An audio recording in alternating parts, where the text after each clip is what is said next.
Salut! J'espère que vous allez bien. Moi, je rends grâce à Dieu. 1 à 2, 3 c'est parti. L'imagination a été appelée les ciseaux de l'esprit, et, en fait, elle découpe sans cesse, jour après jour les images que l'homme y forme, et tôt ou tard, il rencontre sur le plan extérieur ses propres créations.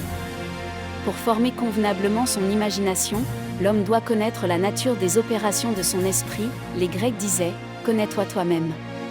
L'esprit comprend 3 plans, le subconscient, le conscient et le superconscient. Le subconscient n'est que puissance sans direction. Il est semblable à la vapeur ou à l'électricité et accomplit ce qu'on lui commande, il n'a point de pouvoir intrinsèque. Tout ce que l'homme ressent profondément ou imagine clairement est imprimé sur le subconscient et se manifeste dans le moindre détail. Par exemple, une dame de ma connaissance jouait toujours, étant enfant, à faire semblant d'être veuve. Elle s'habillait de noir, avec un long voile et son entourage la trouvait très drôle et amusante. Devenue grande, elle épousa un homme qu'elle aimait profondément. Peu de temps après il mourut et elle porta un long voile de deuil pendant bien des années.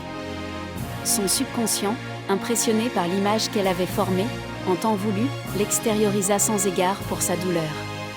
Le conscient a été appelé esprit mortel ou charnel. C'est l'esprit humain qui voit la vie telle qu'elle apparaît. Il voit la mort, les désastres, la maladie, la pauvreté, et les limitations de toutes sortes, et il imprime tout cela sur le subconscient. Le superconscient est l'esprit Dieu qui est en chaque homme, c'est le plan des idées parfaites. C'est là que se trouve le modèle parfait, dont parlait Platon, le plan divin, car il y a un plan divin pour chacun. Il existe une place que vous devez occuper et que personne d'autre ne peut occuper, vous avez une tâche à faire que personne d'autre ne peut accomplir. Il existe de ceci une image parfaite dans le superconscient.